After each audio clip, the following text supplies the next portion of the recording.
Hello and welcome to the Last Arc. We are going to be streaming a live reaction and commentary on the newest One Piece chapter 1084.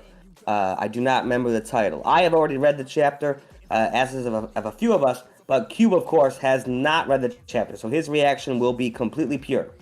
And if we all want to kind of introduce ourselves a little bit, my name is Amjin Rakai. We have Cube of the Red Sea here. Yeah, What's up, guys? Yeah. What's up, guys? We have Straw Hat Lucas.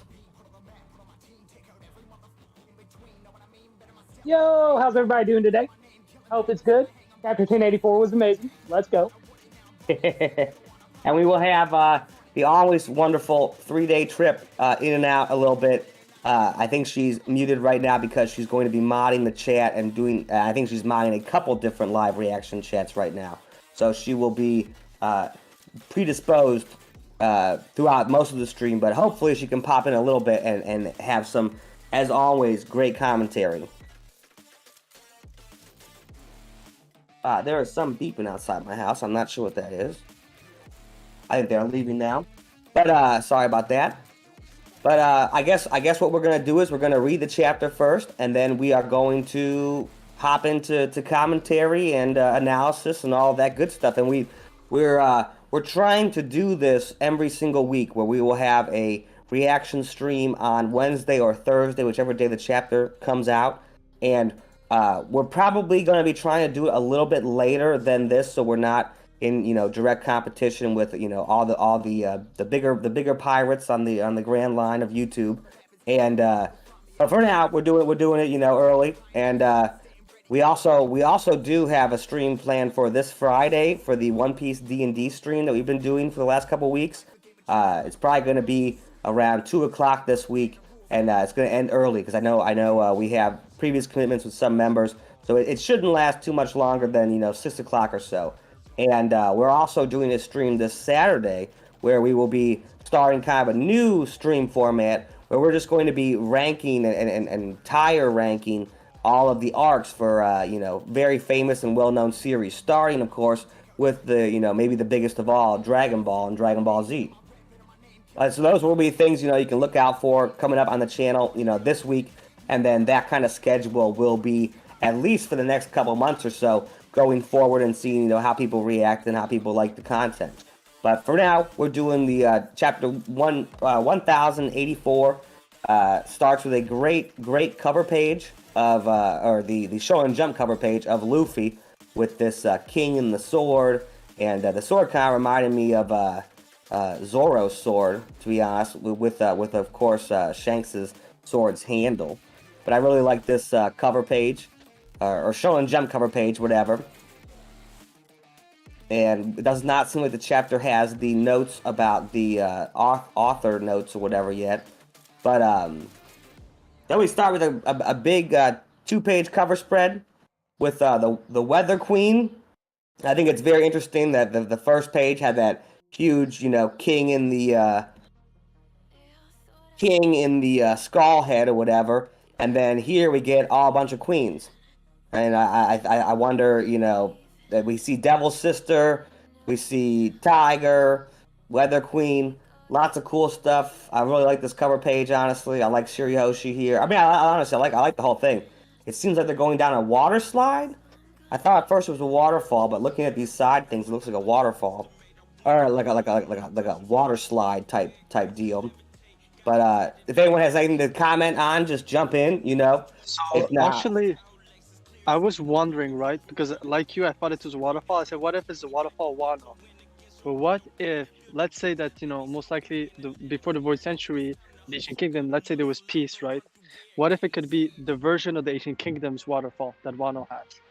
The initial one, with all the colors on the side, Okay. So, I was always wondering, like, it could be inspired from the initial waterfall they had back in the Void Century. If, let's say, Old Wano used to be connected to Ancient Kingdom, it would make sense that maybe they had their own, like, the waterfall thing was a thing that they had also in the Ancient Kingdom. Okay, interesting. I do like that. Looking at it right now, I do like just I'm looking at all the words and the images and or symbols or whatever in everyone's bikinis or shirts.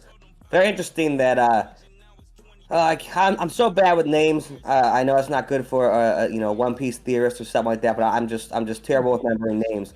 But Moria's side chick or whatever, it Perona. has Akuma written on there.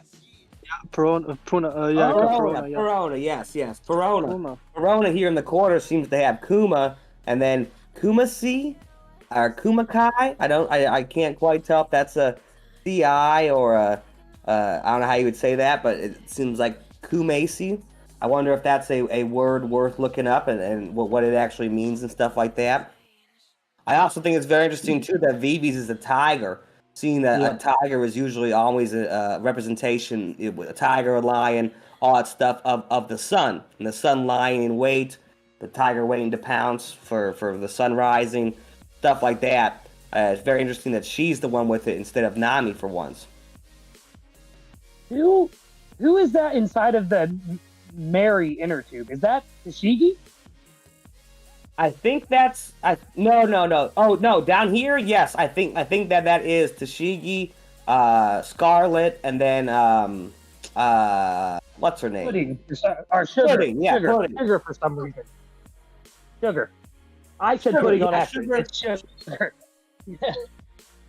Yeah, Pudding is like the only girls I don't think is on this cover. Right?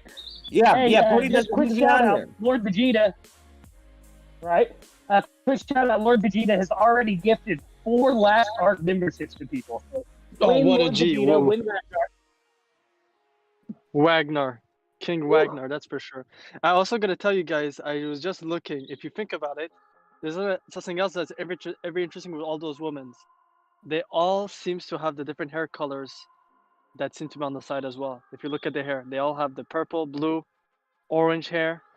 And if you look on the side, those are the same colors are on the borders. The colors on the sides. Oh, I see what you're saying. Okay, Yeah. interesting. Like the side of the slides. Yeah, the one on the sides. A lot of them have the different Right. colors, and we do have purple with Yamato gray with Yamato, and then we have purple with Otama. So it actually fits. Like it could be like maybe there's all the different spectrum of colors in one piece with those women. Wow, very interesting. That is very interesting. Okay, so Right, you guys once ready to again, start a great spread as always. I always love the color spreads, and they always have huge clues. I'll have to look into this one, especially with what comes later in this chapter about the flower inside the O of the One Piece logo. Okay, we start inside Pangea Castle at the Holy Land of Mary Jo's. And I don't like the Mary Jo's name. I like Mary Joa better. I can't really pronounce Mary Gios or whatever. So I will replace this with Mary Joa. But chapter 1084, the attempted murder of a celestial dragon. And Sabo is taking out some guards, and he's out of breath.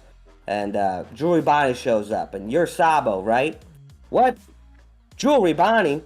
I think we're both after the same thing. So let's skip the small talk.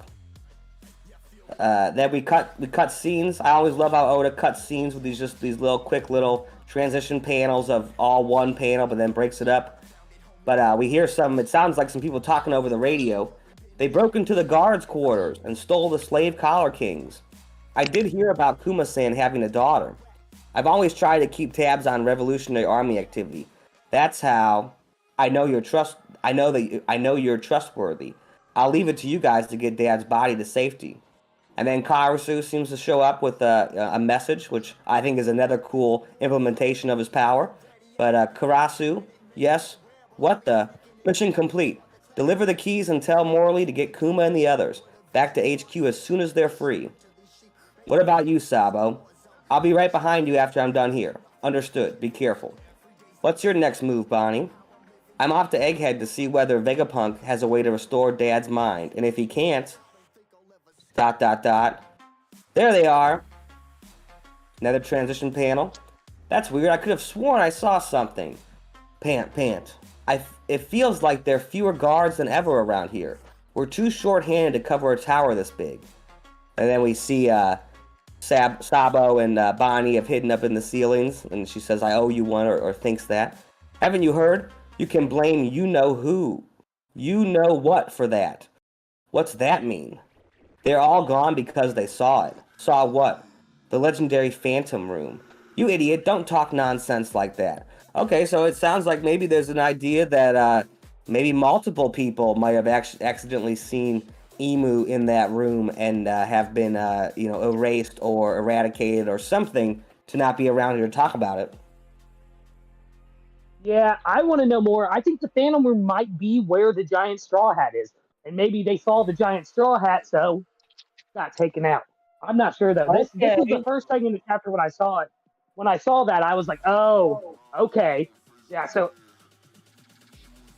no, very I'm thinking that's the giant straw hat. I want to say that we've kind of gotten a name for everything. I don't know if have we gotten a name for Emu's little garden room? I don't guys, believe so. Should also say, I'm a big expert on Dream Lords. Phantom is the only word that is a synonym for ghost, but it's also why the word phantom is used in Dream Lords. It's also another word that's also equally synonym to imagination. It's a one word. Ghost and all the spectre do not fit to imagination. Only phantom does. Well, now you know that the word dream as we use it now did not exist until the late 1800s, and that it actually originally meant a specter or apparition. Really? I've been saying this. I'm starting to believe that the name Emu it's the title. It's about imagination. So the Phantom Room could literally be Emu's room. That's what that was my first thought, was that if we don't have a name for her little garden butterfly room, that it might be the room that she's in all the time, or the room that she's, constantly laying wait in. Yeah. But I like that too. That could be the Straw Hat gravesite thing too. We don't know, honestly, but I like both those ideas. Mm-hmm. Okay, then we cut to outside of Pangea Castle to Sabo and Juribani talking, and she says thanks. Eggheads in the New World. We're heading in the opposite directions. Good luck on your voyage. It's a little odd to see a radical revolutionary acting so friendly. Well, we're both determined to save the same person. Yeah, look after my dad for me. Okay, now we cut to what we've been waiting for from the end of last chapter. King Cobra meeting with the Gorsei, whatever. And we cut into this nice shot of the throne room. And just looking at this real quick, I do wonder, we get all this talk about these swords up here and what they represent. What do these swords represent? This bottom level. I don't think we find out this chapter. What if it's the fallen pirates or like Joy Boy's crew? What if it's the swords of them that they took after the battle or whatever? That's what I thought when I first saw them. I was like, I bet those are the swords of Joy Boy's crew or something of that effect. I really, I'm just, not to get off of what you're saying, Adam, but I really love Oda's framing in this panel. It's amazing. Oh yeah. Oh, I do absolutely too. The framing, how we're even though it's this huge room with the pillars right here, it's very much looks like a prison cell. Oh yeah, it feels very narrow, almost like you can feel the pressure in the panel. Yeah, it's very good. But yeah, Cube, what is your thoughts on the swords, Cube? So for me, you know what? Look at the angle. The only angle world government we ever had like that is Marineford. The way the Marines, the Shishibukai, and the admirals, and if I'm not mistaken, the beginning of the stairs where we go to Emu's throne, where there's those two cross, that's where the three admirals were, and right under them were the Shishibukai. So this could be whatever is supposed to represent and I do think that they always try to keep the number 7. And if you look cover story with the mats, there are 7 mats in the cover story. 5 on top, the ones we know, and 2 hidden in the back. We have 7 Shishibukai. Water 7 has exits for 7 passageway. The number 7 and the world government wanted to keep that number 7 of Shishibukai. Like there's a theme to it, like there's a lore or a prophecy about it. So I'm wondering if those swords have a connection to it. It could be maybe the swordsmen that used to be part of the ancient kingdom that were defeated. And I totally agree with the 7 stuff, and I think that's something that's kind of hidden with that idea is the Julian or Julian calendar that we use with July and August from the Roman, the Roman Caesars or whatever. If you control the calendar, okay, if you control the amount of days in a week, like 7, all these things, you effectively control time. So I think that it might all be a clue to that, kind of that these people control the flow of time. I know we get that Roger quote about how the flow of time can't be stopped and it cannot be all these things or whatever, but you can literally, you can add dates to a calendar, which they have. You can add months to a calendar, which they have. You can do all sorts of things to kind of obstruct that flow of time, not stop it, sure, but to change it permanently, or at least for now, very easily if you're in control. And I do wonder if a lot of those 7 things are kind of a reference to the days of the week, and just obviously 7's a huge number in numerology and religion and all these things, but I do wonder if on another level it's just an idea of controlling the days of the week and controlling when the sun sets and dusk and all those things. Oh, okay. I see what you're saying. And that I like the idea of the 7 relating to the days of the week as well. Because most people try to tie it to the 7 deadly sins, but I think what you're saying about the days of the week is a lot more plausible, if that makes sense. Oh, thank you. And that's something else where if you we had an old Discord a long time ago. It doesn't exist anymore, but there was always lots of talk about how spiritual of a symbol the pineal gland is. And if you look on all of these stairs on the railings here, that pineal gland that's present in Wano, it's present on the Shandoran's bell in Skypiea. It's present in just only a few places like that, but they are all over this throne and stair room. And I really think that I had someone I used to talk to that was very big on this pineal gland thing, and my point was that the pineal gland, it's probably being flipped upside down.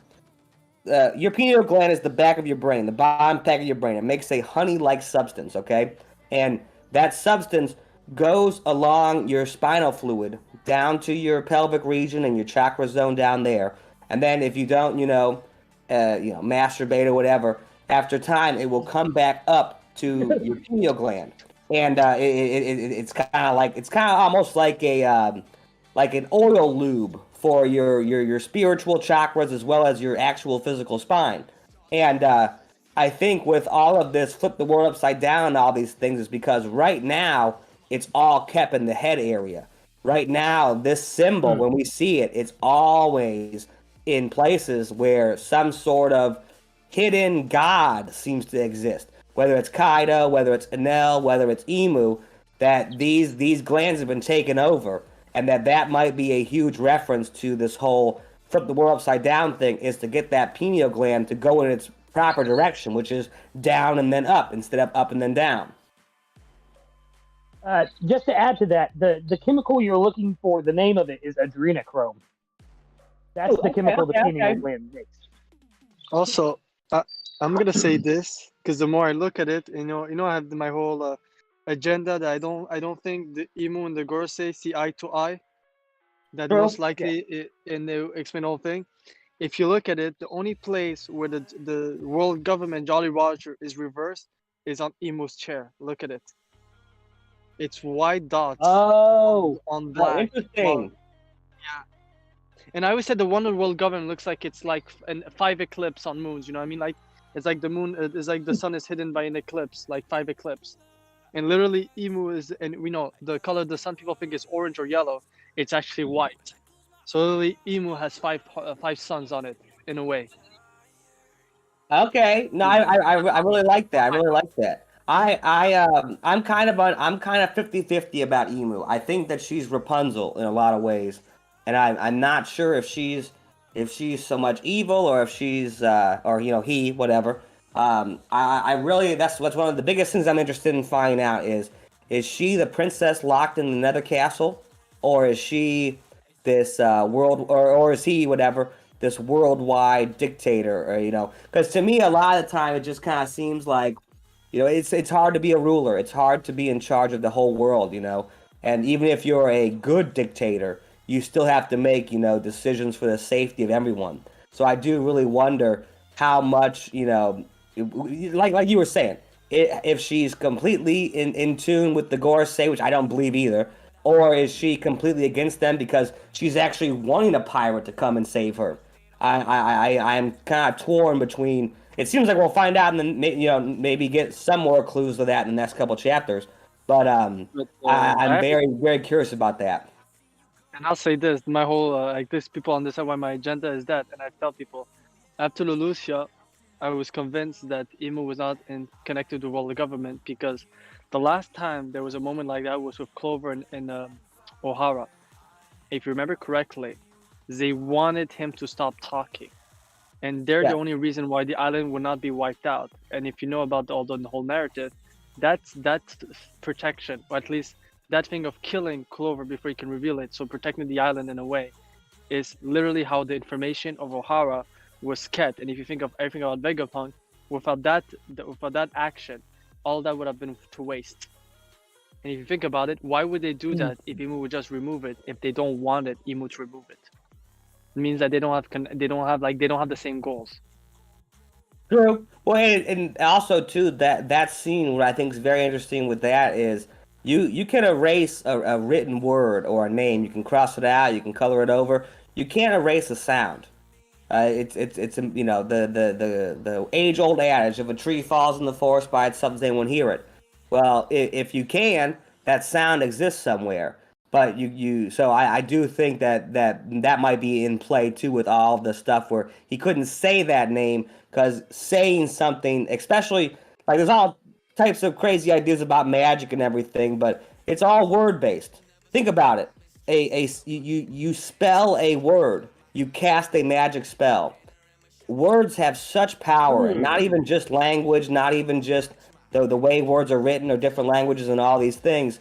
But the spoken word, giving a name to something in magic, is actually the first thing of making it alive and powerful. So I do wonder if everything that they try to do is to keep that name from being said. If it's written down somewhere and someone sees it, like the D initial, and they don't know what it means, it has no power. But if someone says it and that meaning is known, or at least it's starting to be conveyed, then it starts to have power. So I do think all that stuff might tie in together. Yeah, no, I agree. Okay, so we get King Cobra, ruler of Alabasta. What have you come to ask? Perhaps I should start from the beginning. As you are aware, the organization known as the World Government was founded 800 years ago, when 20 different monarchs came together.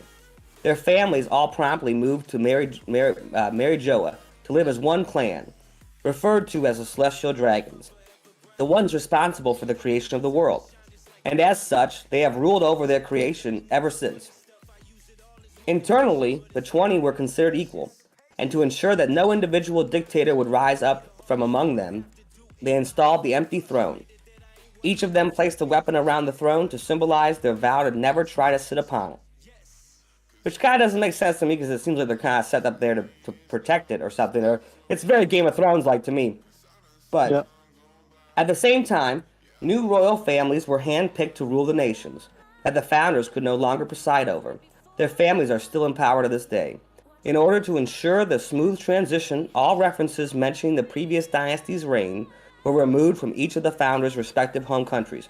Which I think this might tie into kind of what we were just talking about, where you can erase the written word pretty easily. But as we'll see, there are some spoken words that are still remembered, which we're about to see in a page right now, actually. With the sole exception of Alabasta, the monarch at the time was Queen Lily of House Nefertari. While her name was immortalized as one of the founding 20, she did not stay to become a celestial dragon. Instead, she was to return to Alabasta to continue her reign, which is why the Nefertari family has continued to act as sovereign. This also means that only 19 weapons were ever placed around the empty throne. And then we cut to the Gorosei answering, "It's all as you say, but what exactly is your point? I've scoured all of my kingdom's ancient texts, but as far as I can tell, all known accounts chronicling the period after the Void Century have one thing in common.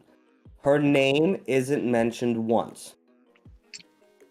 It appears Queen Lily never made it home to Alabasta, and the burden of ruling the country fell to her younger brother.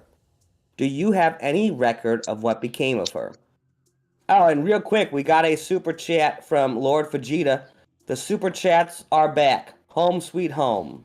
Thank you very much for your donation, man. Thank you, and thank you for your continued support in pretty much all of them. You've been in pretty much every stream we've had.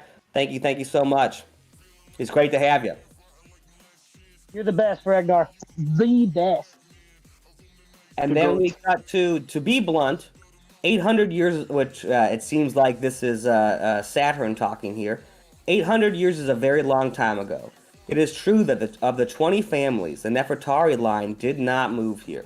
However, it was believed that the queen returned back to her country after that decision. I'm sorry, but I'm afraid that the details about her motives and journey are lost to the annals of history. We simply do not know. And then we see Cobra kind of contemplating here. In that case, what is the meaning of D?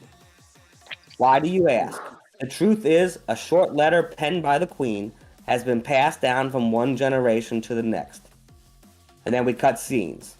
So what do we have to say about all this crazy shit? Ooh, this is the one thing I didn't read in the spoilers.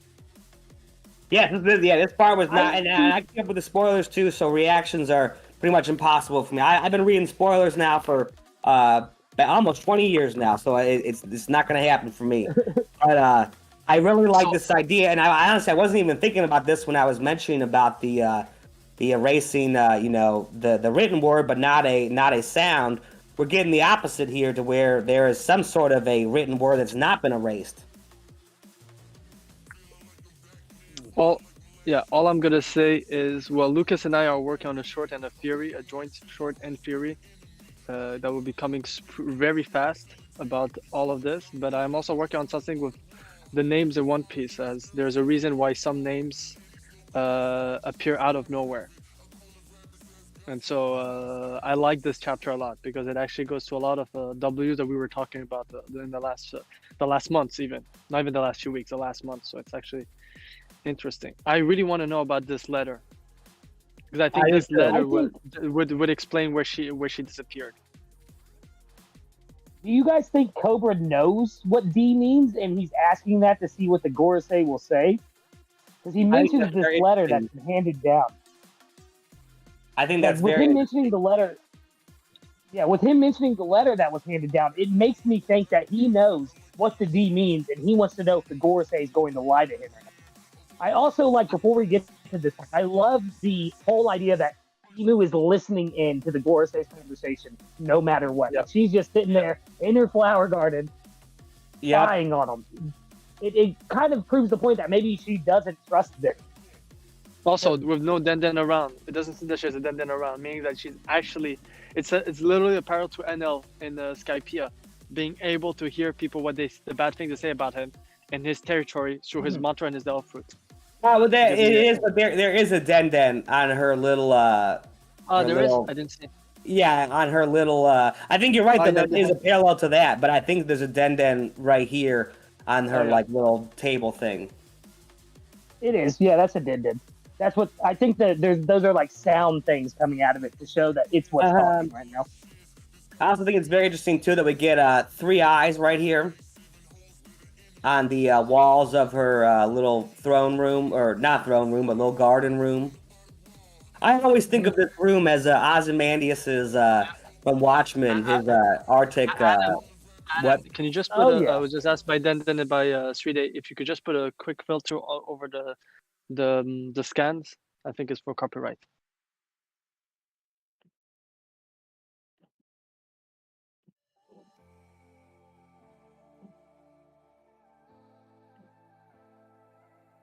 All right. Well, Adam's doing that. How's everyone in chat doing? You enjoying the stream? I'm enjoying the stream. Oh man, it's a crazy chapter. I know it really is. Like I said, a great chapter. I was. Yeah, no, this is the best I can do. Is this? That's fine. Yes, this is what I brought up earlier. But yeah, no, I think it's very interesting that we get this three-eyed type representation right here, and we see Emu, and we see a good outline of her. This time, very obviously, not her nose, but it's a hand reaching to these butterflies. And what I will say is, whatever that letter is, what if? Because I do believe that knowing too much information, you're gonna be caught on. Even if you're like, not saying that Emu has telepathic powers, but there's something where I think there's a reason why Cobra, ever since he met Nico Robin, his health has deteriorated, and weirdly enough, Sengoku has, ever since he left Fleet Admiral, and he seems to have. We don't know much of Sengoku, but weirdly enough, he's gotten much older in 2 years as well. While so many characters don't even grow don't grow old like Gorosei after 20-25 years. So I do feel like there's this meta aspect to it. So what if the letter did not have a lot of information, but what if it just said, "Don't believe what the world government says about the D's"? Okay, very like a warning, because it would be, if you think about how Cobra is with Vivi, they seem to be very, and it's part of the theory that Lucas and I are about to drop in the short in the theory, and they're very protector. It's all about protection. So I would not see her putting them in harm's way, but maybe giving them a warning. Do not believe what they say about the D's. Most likely, she predicted that Joy Boy or anybody close to Joy Boy would be a D, and so to basically not to spit on their faces. Because if you think about it, if you're a king that goes to Reverie for 800 years, even if you did not join to become a celestial dragon, the way they talk about the D's, the world government, you would despise them. So maybe this was the means to protect their you would at least give them a chance. It's not bigotry towards them. I like that. You just blew my mind. Like I really think now that she, like you said, it's some kind of warning about the world government and like not to trust them. That letter has to be something. And with the whole D thing, I need chapter 1085 right now. But now I'm wondering if Lily was a subordinate of Joy Boy as well, and that's what maybe she told him, trust the bees. And once he learned Monkey beat Luffy, he was like, okay, I trust my kingdom. This guy. Cube, you always blow my mind on straight. Why do you do this to me? Yeah, I'm coming out with a theory too. With it's gonna be a gold rush of Emu ideas here, and I really wonder if there was a love triangle type situation between Emu, Lily, and Joy Boy. Yeah, that's what I'm wondering too. I might have some. I don't know if I told you that. Yeah, I think I told you that the other day. The 3 names I gave you, and I thought it might be connect to them. I do not remember. My bad. I can say now out loud. No worries. Adam, Eve, and Lilith. Oh yes, totally. Yeah. That was the idea also, because I remember you talked to me about it, and I didn't know if I shared you that idea. Don't have anything to do with fear in it, so you can take it as well for no problem. Go to. No, I do, and Elton, our great friend Elton, a great friend of the channel and great friend of all of us individually. He has a lot of ideas about Chopper's fruit actually being the Adam fruit. Ooh, that's interesting. And I'm kind of on that page as well, but I mean, anytime that my name gets to be used in anything that's not just the basic Adam and Eve stuff, I always think it's cool. So I'm definitely down for it. But no, I really like all those ideas, and I think it's funny with One Piece. We're almost 1,100 chapters in, and every time we get something answered, we get more questions. It's just like Lost. Exactly. I'm not even saying that in a bad way. I'm saying that like it's in a good way. That like, even though we're getting what you would have said a year ago, something you really wanted to be answered, where we get maybe that a little bit, but then we get much more questions add on top of it that make it even richer. There's some interesting my letter is the big thing. Is like, okay, we learn about this Lily princess, and I do kind of think that this might finally, kind of confirm that Emu is not a Nefertari. But at the same time, it kind of opens the door to where she might be this Lily person. But we will find out hopefully soon. There's actually something very interesting said in the chat by Sotunar. He says, "That's what I'm thinking now too. Could Lily have chosen Joy Boy over Emu? Or let's say if Emu was also a female, could have Joy Boy chosen Lily over Emu? You know, that's interesting. That's what I am thinking, that there is something along those lines, where it is a love triangle that went sour, and if Joy Boy is, if he's anything like Luffy, he definitely would not want to rule the world with the queen, or rule the world, period. So the whole idea that he would choose, someone like Lily who did not partake in any of this stuff, then he would, she would have a problem with that. And perhaps Lelouch him, on the way home or something. Yeah, that's interesting. It is interesting. But okay, I like the term Lelouch give them. Yeah. We will come back to talking about this at the end of the chapter. Let's continue, and then we will, like I said, we will circle back.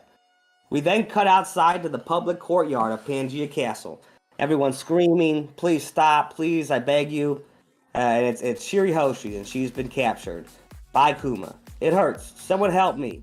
And then Carlos or whatever is laughing like a dick. And if she keeps squirming, don't hesitate, Pappy. I finally caught myself a giant mermaid. Excellent work, Carlos. Oh no, our beloved Princess Shirihoshi. Hee. I wonder what she eats. I'm gonna ride you to town every single day. Very sexual here. And if you don't listen, you'll know nothing. No, please, anyone, help me. This is bad. Her papa and all the guards are still in the meeting tower. Quick, before anything else happens. Run away! So we're seeing, that a king or a queen is not much if they have cowardly followers or cowardly subjects. But that's so heartless. We didn't see a thing. Hey, mermaid, did you just say no to me? I won't tolerate such defiance. She's a stranger. Forget about her. It's not like she was going to agree to any of our marriage proposals anyway. So they're all just kind of leaving because they can't get anything out of her. Out of the way. Which I also, like we were just talking about, we have a big scene with this Lily person's mentioned. A big scene where it's all erased in a letter. And then the very next page we get talk about a marriage proposal. Very interesting with all of this love triangle stuff. But yeah. Out of the way, you spineless algae. Wah! It's the delegates from Ryugu Kingdom. Don't be foolish. You'll doom your country. Forgive us, Shirihoshi. We only looked away for a moment. Let's go home and never come back to this rotten place. Big Brother, which is also, I think, a very big motif of One Piece, which is be careful what you wish for. They've been wishing to get up here forever, and when they do, it's like hell on earth. I have a message for chat. Okay. I want everyone to drop a W if you all think Carlos should drop the plank when Luffy wins this big war we're all waiting for. I think he's the one. If one character should die, I think it's Saint Carlos. He might die in this chapter. All people who agree with me, I want you all to drop a W. Dude deserves to go. That's my new agenda. Death to Carlos. I think we can all agree on that. But you damn celestial dragons, do away with the small fry, my invincible slave. Wah! The warlord Bartholomew Kuma. It truly is pitiful to see how far you've fallen. But we can't stop now. Let's do it, Ryobushi. Manbushi. Yeah, get them, Kuma. Who cares if they're royalty? No one will complain if we bury them in money. Besides, they're just fish. Shirihoshi, Rebecca, that's the baddie from before. Princess Rebecca, he's the worst. Hey, Majo's guard, I can't hit him, right? By all means, I'll take full responsibility. So we're seeing, even in all of this, the royal family's kind of being split up with all the, the one good celestial dragon against, a bunch of the bad ones. But a royal like you must show restraint, Prince Fukaboshi. So he can't quite attack him, it seems like. Majo's guard, you hit me earlier. How could you? Kuma, kill him. What's the difference, Majo's guard? We can't just sit back and let him treat our little sister like that. Escaping is easier for them. They don't have a country to think about. They're pirates. Tontada, Hasakin, Secret Art, and we see I can't remember his name either, but Eos. What is the guy's name from that's in Luffy's Grand Fleet with who's a king now with the kick right here? Sai? Sai. Yeah, I knew it was Sai. something that was 3 letters. But we see Sai and we see the Tontada guy, Sir Leo, and hey, it's right here, Sir Leo and Sir Sai. Don't do it. He's a celestial dragon. And then we see Carlos, Tailhammer, Drill Dragon Nail, and he is squashed. With a lot of electricity too, so I wonder what, power-wise, what exactly scale this is or whatever, but very interesting that they all seem to be getting stronger from, not that a Celestial Dragon's a challenge or something to beat, but they all seem to be getting stronger from when we last saw them in Dressrosa. And then we see, like you were talking about, Cube, how much we hate Carlos, and we see him right here, pretty much flattened in a very, very painful This will be my new screensaver for my phone. I'm gonna zoom in. Carlos, we're all doomed. That must have killed him. We all saw it happen. They murdered a celestial dragon, and Admiral's gonna show up for sure. And I think that's really interesting, that little line there, because we know from the very beginning of the formation of the Straw Hat Grand Fleet that they're going to culminate in some sort of huge world-changing event, like the same as Marineford. I wonder if the Grand Fleet's actions here are going to get them attacked or get them targeted by the government, in which Luffy will have to go and save them. Now listen, Yeah, regardless, this feels like sorry. Sorry, Cube. You can go. No, go. I've been talking way too much now. Go. Oh no, I was just saying that it feels like a callback to Sabaody, so I agree with Adam. I think this will be one of the things that ignites the final war. I think that this will also kind of put the Straw Hat Grand Fleet on the map. The world government will start taking them a bit more serious. Because we know that Bartolomeo was going out taking islands from other emperors and putting Luffy's flag up. So I'm wondering now if the whole world government's going to be like, okay, Luffy's Grand Fleet is starting to cause way too much trouble. So I agree with you, Adam. I think there will be some kind of parallel to Marineford where the Straw Hat Grand Fleet needs Luffy's help, or vice versa. Well, and even the Revolutionary Army. I mean, it's. I think they said at Marineford that Luffy's father was Dragon. So you have the Revolutionary Army attacking Mary Joa. You have 2 members of his Grand Fleet, as well as Shiryoshi, who he did famously say, Luffy said that the Fishman Island's under his protection for now. All of these different factions that might be under attack soon in the story. So I'm gonna jump in and say this because we have to remember this is the Reverie, meaning that this happened before Luffy was named a Yonko. I think that could be the extra thing that tilted Luffy towards a Yonko is, but I think it's the event that's gonna happen after Egghead that will be the launch of the war. Because I think we didn't know that, but if you have to take that account for the world government right now, all of that already happened. So I think this is basically the icing on the cake. But the real icing that will tilt the cake all over, I think it's Egghead. Because the Egghead is think of it, Bonnie just said, I'm going to go to Egghead, meaning that she's still there. That's at least, I think, that's at least a couple of weeks ago. A couple weeks, yeah. This was a couple weeks in ago, the past. Couple in the past, but I think this is to tilt that most likely when they're going to talk about the event after Egghead. I think it's going to be a summary. You know how we got the first introduction of Kaido, of all the things he survived. I think this is going to be like that huge bounty that they're all going to get. But I think it won't just be Luffy and his crew. I think it'll also be the Alliance. I think they're all going to be considered the most dangerous pirates of all times, like the most fearful because of that. Totally. Yo. I didn't. Denden Cushy is in the stream. Oh, what's that? Drop a W for Denden on the chat. Drop a W for Denden in the chat. It's been good, pretty hype so far, yeah. Been good. It's obviously a nutty chapter, so. Oh yeah, so Denden is actually going to be taking my spot in the stream. I have a kind of an emergency situation I got to handle real quick. I'm going to apologize to my crewmates. Yeah. Family stuff, it happens. But chat, drop some W's for Denden Cushy. And I will see you guys later. Also, look forward to my short on Cube's theory and Cube's new theory coming out very, very soon. So, I'll see you guys. Take it easy, Lucas, man. And Lucas will also be heavily involved in Friday's D&D session as well as Saturday's Dragon Ball Z and Dragon Ball tier rankings. So if you like Lucas, drop a W in the chat, but also tune into those to hear his great thoughts and commentary on all that stuff.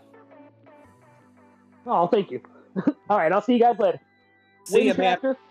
Win channel. See ya, man.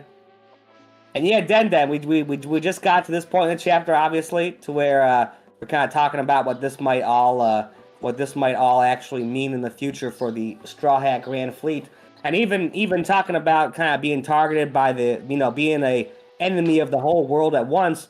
Sai's sword reminds me very much of Whitebeard's weapon, and I do wonder if that could all be clues to him, honestly, either a second Marineford situation where Luffy's the one captured, or a second Marineford situation where it's all the Grand Fleet captured.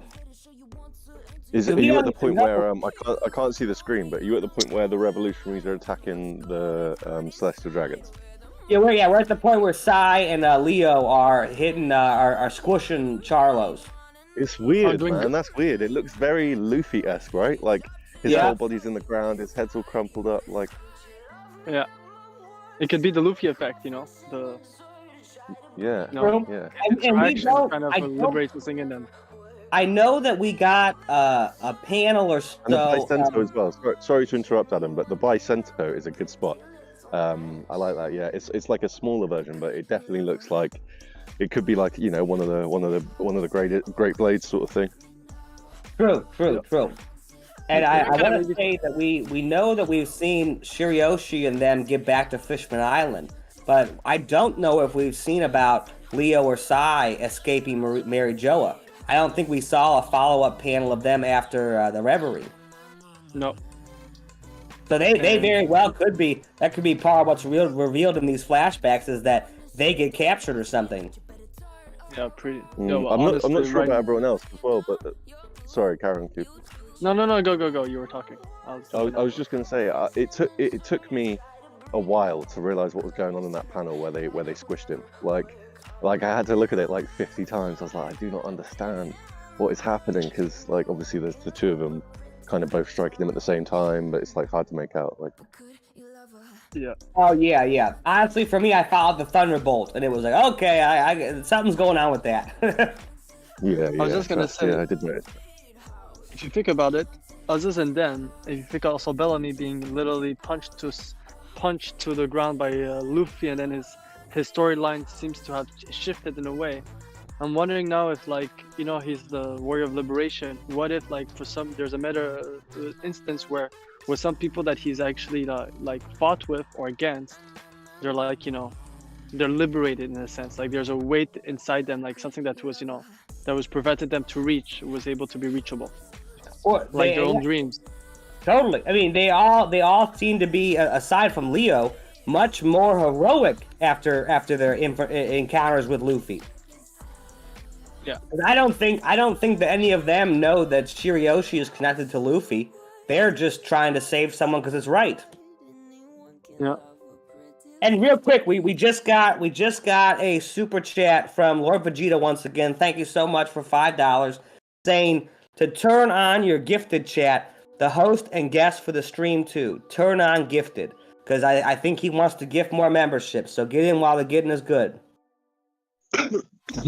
Yeah, everything should be turned on. Super chat should be turned on. Gifted membership should be turned on. I think he was talking about individual watchers of the stream.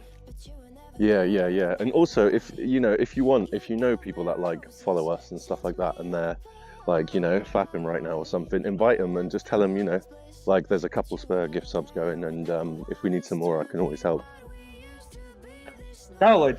Everyone, share the stream on the various discords and communities you're in, and let's get this really popping. Ronnie, maybe restart your YouTube because Ronnie can't super chat, but Ragnar can. Maybe just I'm not start your sure. YouTube. He probably just needs to refresh. Yeah. Unless he's been wailing somewhere. and like he's capped. Maybe people get capped after a while. I don't know. I doubt it. YouTube probably want the money, right? Anyway, chapter. Yeah. Okay, so yeah. Oh, yeah, so yeah, yeah. we got this- One thing we do see during this, just at the end of this, is we see a shot of Marie-Joie, and you see like all the clouds, and it's like really emphasized how tall Marie-Joie is. Like the clouds are all there. Nico's spoken about it a few times before. Like that probably denotes that Marie-Joie is at Sky Island height. You know what I mean? It's at 30,000 foot. I think 10,000 meters, 30,000 foot. Right. True. And the very next panel, the very next page, we all this stuff we're talking about of comrades saving comrades and stuff like that in the Grand Fleet, we see that replicated and mirrored right here with Morley saving Kuma and saying, "Stop picking on Kuma-chan. You don't have to listen to orders anymore. It's okay. Let's go home together." And what's going on? How did a giant get here? And then Karasu shows up again. Morley, I've got the keys from Sabo.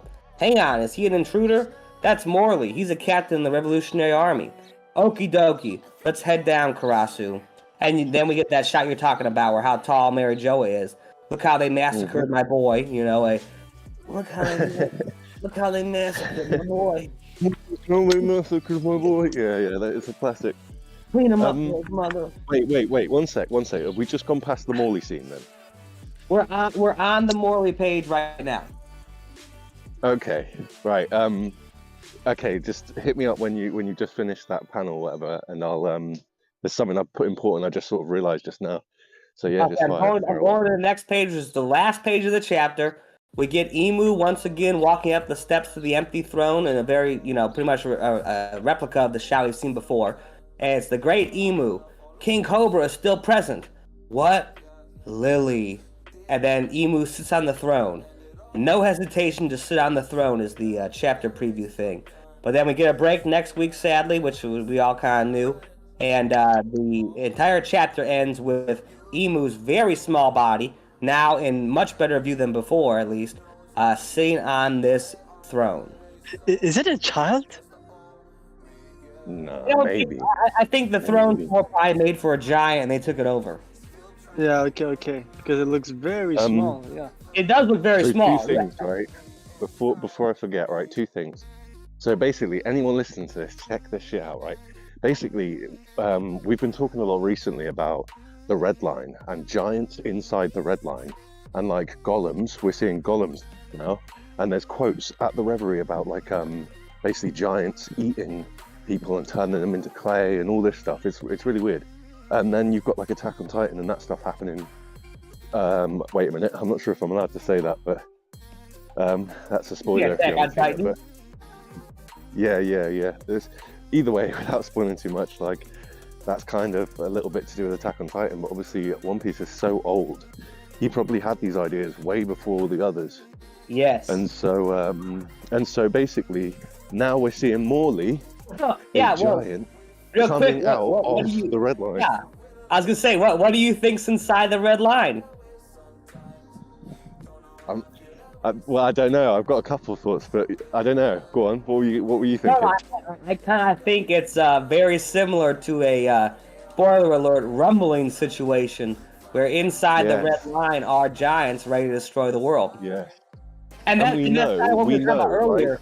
Where if Emu is always trying to save the world, or at least save her small people on top of it, that she doesn't want this awakening to happen, a awakening on this huge scale, because it would just destroy all of her people, whether she's good or bad. Also, and think if you about know, like Dendem videos, you know that like I talk a lot about like hot and cold, and like we know even if what you're saying doesn't happen at the Red Line, if things heat up like in the world, like temperature-wise, then we know that happens anyway because we've seen giants frozen all over the world. We've seen like walls of them stacked up in Thriller Bark. So giants basically walking around and stuff is something that's coming. Oh yes, absolutely. And that to me is kind of the reason. Says ice can melt, stone is much harder. So I think that they've been encased in some sort of stone or earth fruit or whatever to stop that from happening. Or something like that. Some of that's like. You're absolutely right though with the kind of Oda thinking of it first thing. I kind of think that one of the main requirements in Japan to kind of start your manga or to kind of get noticed is you have to know the secrets of One Piece, because they are all playing the same story in different ways. And Oda, you know, kind of the hairbringer of all that. He's the Lucifer, so to speak, the light bringer. And when that Fortnite drop comes, when Luffy's a part of that Fortnite situation collab, that like you're going to see loads of people of loads of different demographics coming in and having like different takes. So it'll be interesting to see which way it goes. But Koob, we cut you off. Sorry. I was gonna say, you guys are talking about the stuff about the red line, which I love. I always love that idea of yours, of both of yours about it. That's literally that would be the reversal of what Odegashiba is. It's an island with a giant skull on the outside.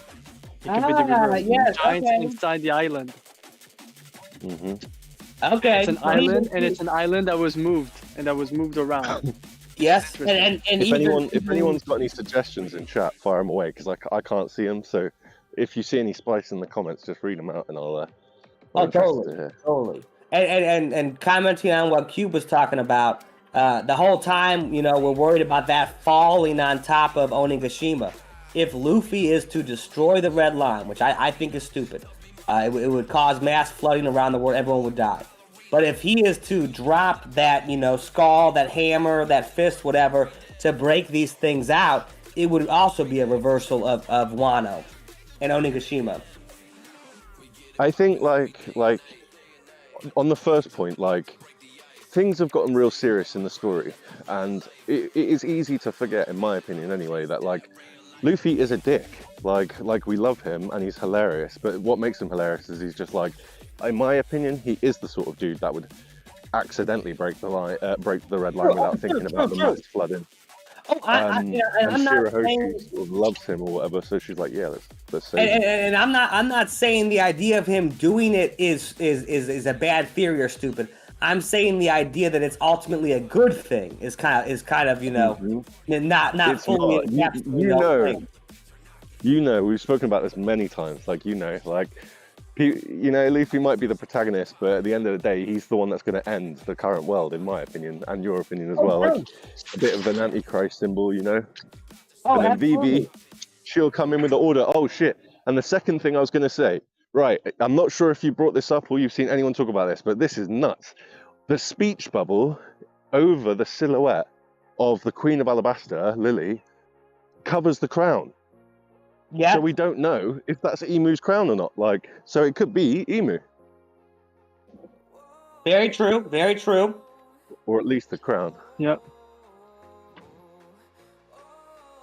Because that is some distinct crown. If you weren't walking around town with that, people would notice. You know what I mean?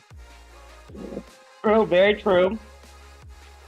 I'm looking through my notes because there's actually I found something that's very relevant to exactly what we're talking about in an Ice Age. I just need a moment. So if one of you guys can talk, I apologize. I will be back in like 2. I'm just looking through my phone notes. Yeah. Don't worry, man. We can cover it. Yeah. So Emu was man spreading pretty hard, which is a bit weird. I'm not sure what's going on with all that. Did you talk about the chestnuts? There's chestnuts everywhere. You can see them. We did. We talked about the pineal gland things. Also, talked about this the first time we saw the throne. I don't know if you heard me say, it's the throne and the big, the whole thing of the throne. It looks just like how they positioned the Marineford War, with Ace, the Admiral, the Shishibukai, and the Marines. And Cobra, 3 day, like 3 day notice that it does look like Cobra sat in his wheelchair, just really high up. True. And the more I think about it, I'm not sure if Kev seems to be around where the Shishibukai were standing in Marineford, which is interesting. All the swords were there. Yeah, like I'm not sure if Kev is still in the chat, right? But basically, at first in some other places in the world, let's say, this chapter got a lot of hate, right? And for loads of different reasons, and like not developing plot and teasing Emu only a little bit after so long, blah blah blah. But Kev was saying to me, which is real interesting, this is pretty much proof, right?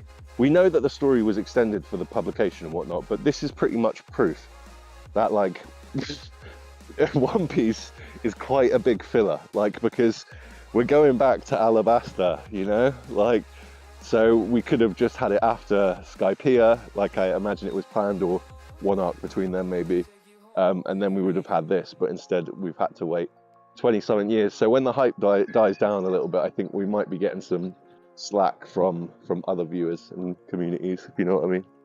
Yeah, but also I do think that, and we were talking about, you know how, well, at least with Lucas, I reminded that all of this is in the past, like a couple of weeks ago. So there's also this thing where I do like it the way it's done, because it gives us this. We came out of Wano with a certain idea on how Luffy was because of Wano, but now with Sai and Leo, we know that we kind of now understand. For those who are saying, why did Luffy have just 3 billion, but they were giving him a Yonko? If they think about it, they gave us 3 billion for his actions, but he became a Yonko for his actions, but also the action of his alliance.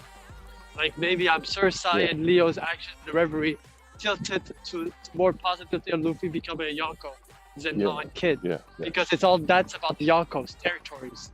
People that you're protecting are attacking the world government. You mentioned something about Celestial Dragons. Like Luffy has already struck a Celestial Dragon, and like is the one to sort of start this off, right? So either way, he'll be associated. So most likely, I think this was done this way to kind of surprise us how big the event of Egghead will be, because it will be the icing on the cake. It will be the one thing that would draw the world government to just say fuck Dragon. Luffy is our target. I never thought I'd say it, but I'm keen to get back from Marijois to Egghead, which is ridiculous. But yeah, just to start, like, I don't know, it'd be cool to just get back on the rails, you know what I mean? So I can complain about how mid the chapter is. But yeah, it was super nutty. Like, and this is like, for as far as I know anyway, like our first legitimate, like, spoken connection, like fully official connection from our present day to the past and the characters involved, which, like, the Void Sentry and all that stuff, you know, which is Lily. Like, it's pretty nutty. And if you think about it, no wonder I don't know why I kind of was so salty. No wonder the admirals didn't do a good job for doing his whole thing. If during the same time of all thing was happening, like in the outside and inside the castle, a Celestial Dragon was struck. As you know, an admiral has to drop everything to help a Celestial Dragon when he's in danger. No wonder that Fujitora and Green Bull failed. I'm sure that played an impact. I think at one point you were going to see something where that is interesting. Like, Green Bull wanted to impress Akainu, right, and said, like, he's got enough to deal with or something like that. So okay, not to cut you guys off, but I found the note because it's extremely relevant to what we were talking about with the Giants and the Ice Age and all of these things. If you play around with the One Piece logo and you take out basically just the parts that's Luffy and the parts that's a G at the end with the anchor E, you get the word an anagram for the word Eocene. Eocene.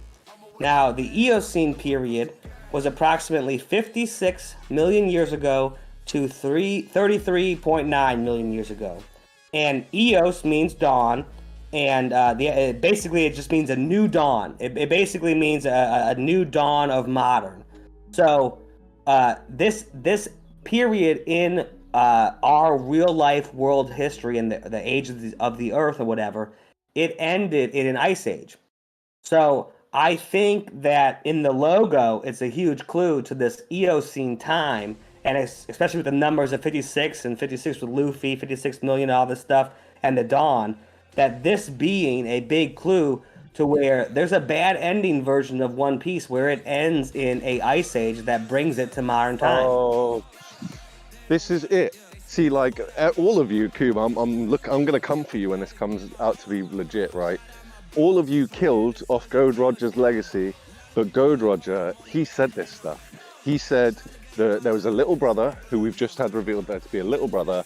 The brother's name is Dryas.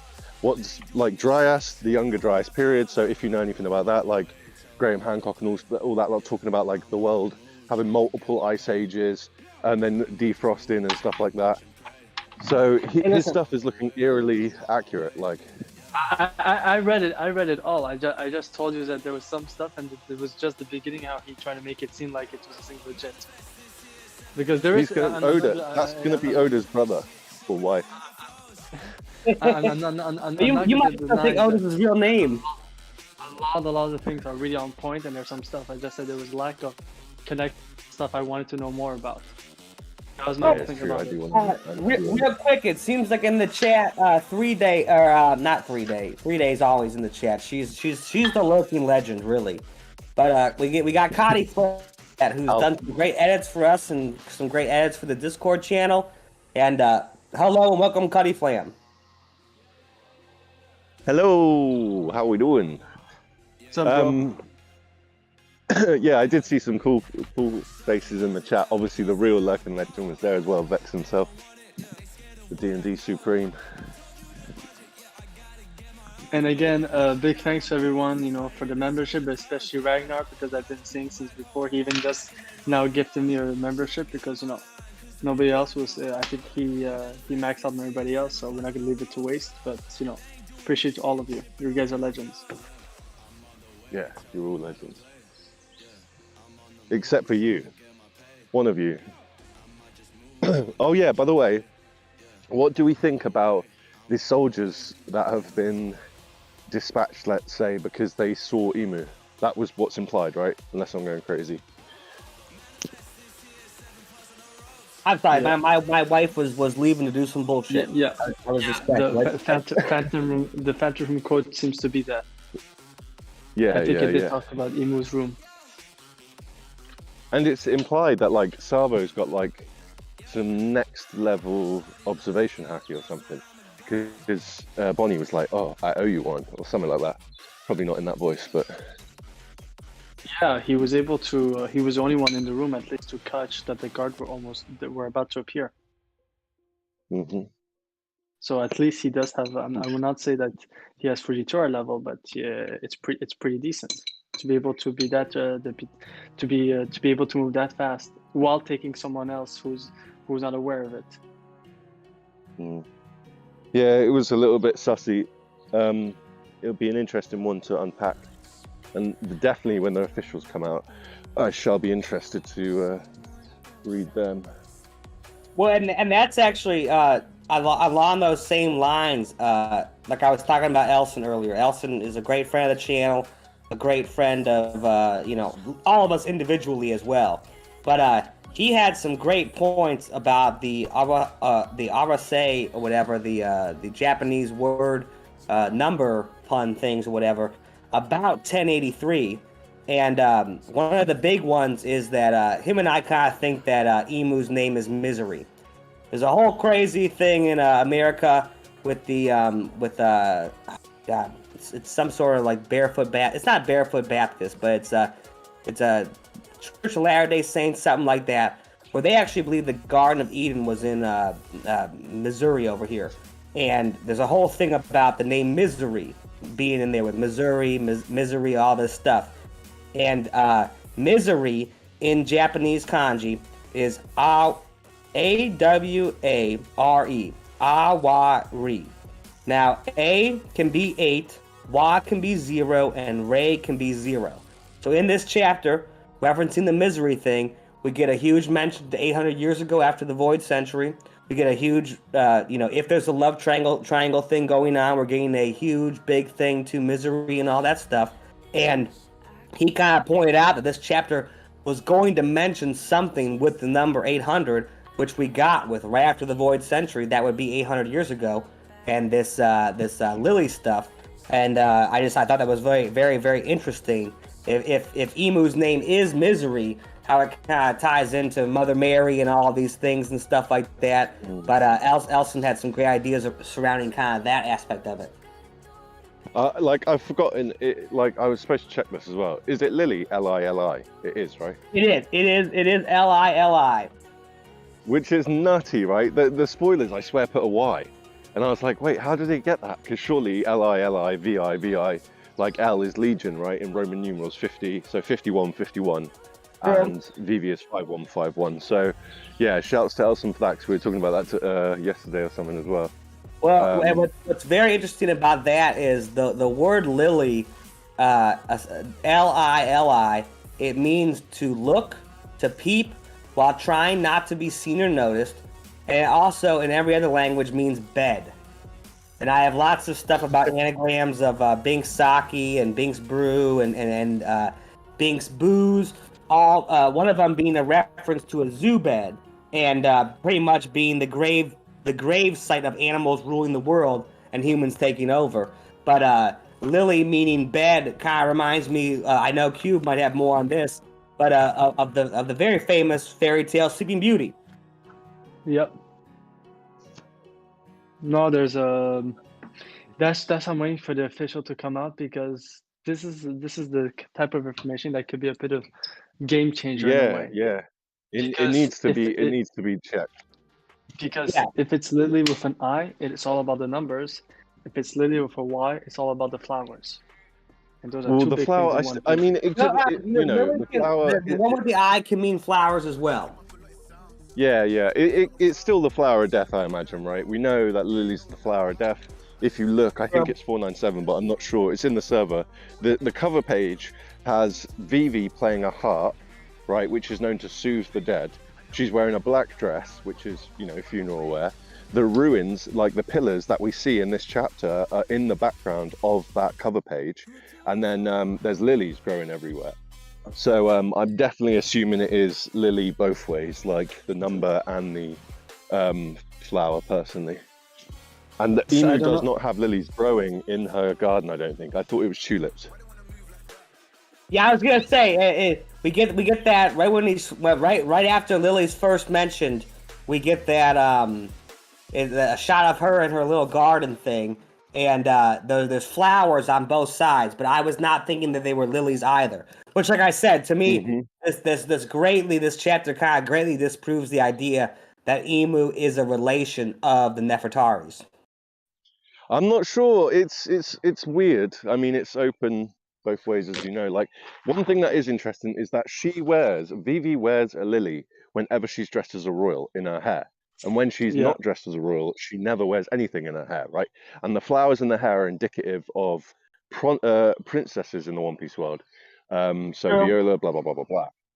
So I think that it's possible that, like, as a royal, she has maybe the blood, but maybe she doesn't have the will. And I've got a video on it, as you know. I think Vivi has Emu's will personally, and that's why Emu wants her. See, I kind of have differing opinion where I think that crown that's cut off by the word bubble you were talking about earlier is because Emu's kind of taken that crown. Usurping. Yes, yeah, basically the Jamie Lannister of it all. Jamie originally means usurper. I mean, the thing that's interesting about that is, like, if Emu was a male, that would be like I could see that happening, because we know in ancient Egypt it's like a meritocracy or whatever. I don't know how to pronounce it, but basically the king has to be born by a royal female, right? So it'd be interesting if Emu was like a man and was like, fuck having what's her name on the throne, I'm gonna get on there instead. Sorry, I'm throwing a stick for a dog, so what was I saying? True. Yeah. I think that's all very, very possible as far as Emu's concerned, and doing all that stuff. It's also, we've got another 2 big chapters after this as well. We've got basically, if I'm not mistaken, the last 2 chapters of this volume. So we've got a break week this week, and then we're gonna have 2 massive spicy ones, like. Yes. I think we will be having that as like the next. Or yeah, you're right. The end of what is this? What is this? 107 now? 108? I think 108, right? I was gonna say Baku, maybe, yeah. America's behind. We're behind on the we're like 4 volumes behind. It's the time zone. No, I I think think, like, the releases, the official releases at like bookstores, I think we're about 3 or 4 volumes behind usually. The whatever's Reverie, going when on it showed Emu, was 2 back-to-back chapters with a break in, if I'm not mistaken. It was definitely 2 back-to-back chapters, right? We I'm not saw sure her in about the break. 906. She wasn't in 907, and then we saw her in 908. Okie dokie, okay. And I do think there was a break after. There might have even been both of them, because I think they were in April. I think we got the Frozen Straw Hat a break, and then we got Shanks a break, and then it was back to the 908 and her sitting on there. And then we got Wano. I've got one for you, Koo, by the way. You'll have to check because I can't remember who it was, but middle far left of the color spread, one of the girls, maybe Robin, has XV Kuma written on her arm, which I imagine is Louis the 15th. I'm guessing, but maybe I'm wrong. Maybe I'm getting my Louis. Which one? Which one? So on the color page of this chapter, Yeah. on the far left, I might have said right, on the far left in the middle, one of the girls is wearing a shirt or a jacket or something, and on the sleeve it says XV Kuma. I think it's interesting. I wouldn't. Zagrash is the man to talk to about this, but I see one of the girls wearing a shirt saying like Demon King or some weird stuff like that, and it's interesting that he's like going a bit more direct with the color spreads. So obviously, usually it's really obscure. Like most people ain't gonna get it unless they've been looking out for it. We were actually talking about all the words and letters and stuff on the shirts, and Kumasi, Kumaci, means savvy, clued up, and judicious. Well, the judicious bit is interesting, right? It also comes from a word, stems from a word that means to catch, to get, to grope, or to understand, or to be a buddy, or to pal up with someone. And it comes from words that meant to explore and to understand or to know. All I'm gonna say is this. I wonder if the big clue with Perona and all that stuff is that Kuma is the one, or at least half of them, with the little disguise thing here on her shirt too, that of when they were in Thriller Bark. That all of that is a disguise to half of him knows, half of him does not know. Maybe like a memory wipe or memory manipulation in some way. I was gonna say this for the cover, like this, Den. I also said that if you look at the borders that has all different colors on it, spot of colors. If you look at every girl, it seems that all the colors are there in their hair colors. Ooh, interesting. Yeah. Well, and looking at all of these things, so let's go for a moment that Emu is let's just say for 1 second that she's the twin sister of Joy Boy. We get Devil Sister on the girl with horns. We get the Kuma stuff on Perona's shirt. We have Tiger on Vivi's shirt. Which how beautiful is that, by the way? It says just Tiger. Like, it's so direct. What is really interesting about that is there's a tie to Tiger and Fisher Tiger, but the Ti Kingdom is an Irish kingdom, which meant people that were born from trees. And then on Nami's shirt we have Weather Queen, which if she's the symbolic representation of Emu here and she controls the world, so to speak, one form of that would be weather control. And this tie thing, I think, is huge. That's the one I was talking about. Like, it literally says like Weather Queen or something crazy like that. It's like, okay, thanks. But the tiger one is just the fattest one out there. Like, it's basically Emu. Shout outs to Muglatan, who should be dropping. He should drop Joy Boy theories about serpents and Emu and stuff like this. But basically, if Emu does have these connections to a lot of serpents, like she lives on the serpent coated in blood or whatever it's called, for example, then obviously Vivi's the tiger, because if Vivi's going to supplant her, we know that Vivi's are the animal of the dawn, right? And it'll eat the snake and stuff like that. So it's crazy how direct it all is, and it's cool to see. but the Nami one's weird. I do have one question actually, before I forget. Do we know, like Sabo, we know, right, so firstly, Bonnie or Sabo confirms that Egghead is in the New World, right? It's not in the South Blue, North Blue, just off it, it's in the New World, right? And then Sabo says, I'm going the other way. Do we know why? Do we know where he's going? Is it Baltigo or the Kumbaka Kingdom in Paradise? Yes. Okay, it's confirmed. Okay, cool.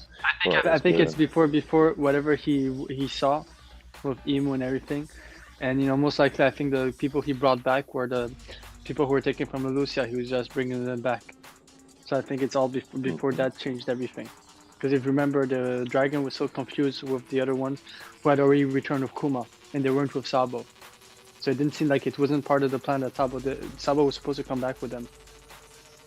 True. And I sent a thing in the chat, and I pulled it up on the screen sharing thing or whatever.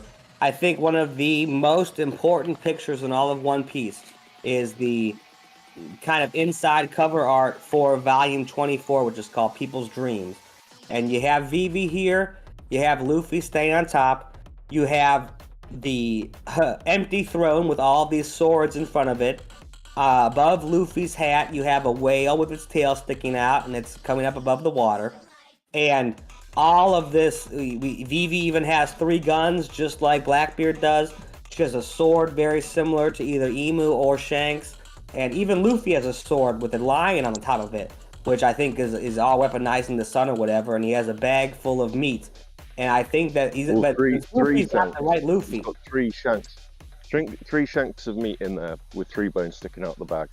And he stood in the Nika position as well. Yeah, I'm going to say this. Oh, we got a super chat from Ronnie. Ultizo. What fun thing. What did he told us say? to check. He said Ultizo. With some heart emojis, the eye emoji and a W. Yeah, all the girls have cum gutters on. They're very nicely drawn in this spread. Yeah, it's a fiery drawing. If you've never seen Oda draw them, by the way, watch a YouTube video. Like that, none of that is balls. Like all of it is like completely straight up drawn and then colored straight away. Like there's no tricks going on or anything. It's nuts. Like. And I'm gonna say this, guys, because before I forget, I'm gonna take back the quote he dropped. Last chapter, we got news of the 9 Holy Nights, and if you remember correctly, everybody came to this conclusion that Ganfall must be connected to them. That's why it doesn't age, right? And Ganfall and Skypiea kept talking about what? About the role of God and everything, right? Well, the one that looks like Ganfall among the girls say this is what he says. This is the only thing he says. The ones responsible for creation of the world, and as such, they have ruled over the creation ever since. I don't think it's a coincidence that Oda chose that one to say, the one that looks like Ganfall. It's literally a parallel to Skypiea, how Ganfall was talking about being lack and what's the true role of being a god. Yeah. I was thinking of the Sky people when I read it, like, because he says about making the world. And I was thinking, like, wait a minute, like, do these guys all live on moons or something? And then built the planet, but also, just connected to what you're saying, we see, if I remember correctly, we see Saturn, like, hear something that Cobra's saying, and he ponders it, and doesn't say anything to anyone else. It just shows a little think bubble, the emu think bubble, but whatever it is, which is kind of interesting, because I don't know why that guy gives me vibes that, like, he's, he feels guilty about the O'Hara incident or something like that, or, old dude. Thank you for the donut, Ronnie, by the way. I can't see it, but thank you. I will check that out in a minute. So, what's popping? What are you boys up to tonight? Are you opening the stream up to other people, or are you have you got some topics that you're talking about later on, or? First, I want to mention just how great Straw Hat Lucas was with his commentary and all that. Every single time he's on here, he has some great ideas. I know that he hasn't been reading One Piece quite as long as the rest of us have, but his perspective being kind of, a newcomer within the last 5 years or so, is extremely valued here, and he really does a great job of bringing ideas that I'm so caught up in whatever agenda that he sees stuff that I don't see all the time. Yeah, true. Our chat's made up of like some pretty solid five heads as well. Some people that like have good big takes, nuts takes. My takes are as good as as you people who don't know me. I usually on the VC. I do have all my theories, ideas, but they're good because I just share to people and take the pushbacks and try to work on it. So my theories are as good as the people that I interact with, especially the people who are the most people are in the chat. So that sounds sick, man. That sounds nuts. It's But true as though. far as- Like it's only as good as the people you work with, exactly. It's, unless if you're able to do everything all by yourself, but I'm man enough to say that haven't reached that level where I can read One Piece and make the theory on my own, without sharing some ideas and having some another perspective. That's the thing. You always need another perspective, or else it's a tunnel vision type of situation. Totally. Yeah, Dak's quite good at like keeping a lid on, like he'll like have a couple of passages open to talk about his theory, but then boom, he'll just drop a video and you'll be like, whoa, I had no idea this was even a concept, let alone like he was making it into a video. I was like, yeah, so there's a few people out there that's nuts. Kev as well. Kev with that Hyrule video, that blew my mind. Like, I'm not sure if you haven't seen it, go watch his like Zelda Egghead Island videos. Yeah. That's pretty as well. That's a fact. And there's one guy like you guys, and I think Sweetie will share it. I'll most likely send his YouTube. Andy Lex, who's a new person I met to run his stream, who made an interesting theory about the nature being the energy source, nature itself being energy source in One Piece, and it's quite interesting. And he kind of shared me one of his next theory, and it's going to, I think, I already told him when it drops, tell me so I can give you some credit, because there's a point he's going to introduce that he discovered in One Piece that's everywhere, and we never put a finger on it. So you could check him out. We're gonna link him up because we're talking about and he's a new up and coming One Piece creator. Yeah, big up Andy Lex as well. Like we've communicated a couple of times, and I'm keeping an eye out. So yeah, that's interesting. So have we got Adam? Have you got something next on the docket, or do you want me to take over? Real quick, we got another super chat from Ronnie for $5, saying finally leaving work, brah, on the way home. Let's go. Talk to you all soon. FBC time. Salute. Nakama. Yeah, that might have to be an after party as well. Interesting. True. I know we're all working on videos to try to get out for the Emu Gold Rush right now before her masked face is revealed next chapter. We got break week, so I'm sure we're going to see everyone go absolutely insane in them 2 weeks or a week or whatever. But we might get it early. You never know. Things happen. True. Well, no, I got nothing else on the docket. We've gone for a little bit over an hour now, and if we don't have anything else, I think I'm kind of down to wrap it up. I'm the same. Because... Yeah. Let me just think. So from the Dendem perspective, I've like hit 1K. I'm actually nearly at 1100 now. But so thank you for everyone who subbed to that. That's like massively. It's bizarre, really. Didn't really think that would happen. Now it's just shooting up. Adam's next. He's got, how many you got left? 280 or something subs. I still haven't hit 700. I'm at like 699. Okay, cool. 699, nice. Okay, so you need 301. We'll smash that out. FreeAZ got his done this week. He's just been monetized. So yeah, we'll everyone sub to Adam. And that's about it from me, I think. Unless, obviously in chat, if you want to get up to anything now, just let us know. We'll jump in and support you guys. We'll raid or whatever. Not Shadow Legends, but... Totally. So yeah, and like I said earlier, we have a stream plan for Friday for the D&D, the usual one. It'll be a little bit short this time and start a little bit later, but it should be good content and a lot of fun.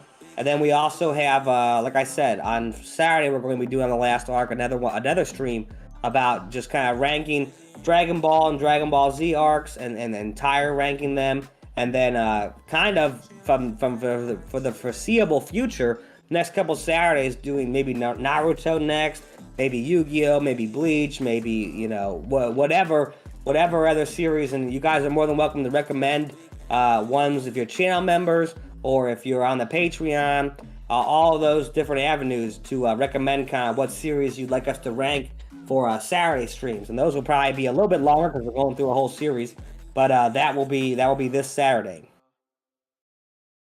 Yeah. So thank you everybody as always for turning up. On that note, I'm going to shoot. And yeah, we love you all. You all are pretty amazing. So absolutely, yeah. Thank you for everyone that popped in. Thank you for everyone that donated. Thank you for everyone that just talked in the chat. Thank you so much. We can't do this without you. Yeah. Eat some fruit. Peace. I gotta go. Lots of love, guys. See you again, Ben. Yeah, I was just gonna say we appreciate all, and also like because I saw some interesting stuff that we didn't have time because we were in the spices of this chapter. But it's a pretty good big chapter. Talk about it right now, man. I mean, it's just you and me. If you want to shoot it out here, go ahead. Yeah, I was just because I'm about to dip out. I have to dip out in 10 minutes because it's close to 11 p.m. and then I have to go to bed early morning tomorrow. But for anybody else, like, come on our Discord, hit us up because there's some interesting takes, and I would love to have some of you do some VC sessions with you all. Totally. Honestly, Totally. Yeah. Our Discord, the Last Arc Discord, we're all pretty welcoming. We don't bite. We're all pretty talkative on there, and you know, there's no bad ideas. So feel free to come on there and, you know, see whatever. And if it's good enough, you know, you'll or not good enough, but, you know, interesting enough, you know, we might even talk about you on a stream in the future. Yeah, because for those who knows, like at least Adam is also quite current a lot in the VC, but Ragnar, you see in the chat, we usually live in the VC, so hop in, you know, and we always love to talk One Piece. Absolutely. Well then, yeah, I guess that's kind of it for us here. Thank you all for joining. Fritz, we're ready to end the stream whenever you are. And thank you, big thank you to Fritz for organizing all of this stuff and streaming it and all that good stuff. It literally wouldn't be possible without him. Yeah, appreciate it, bro.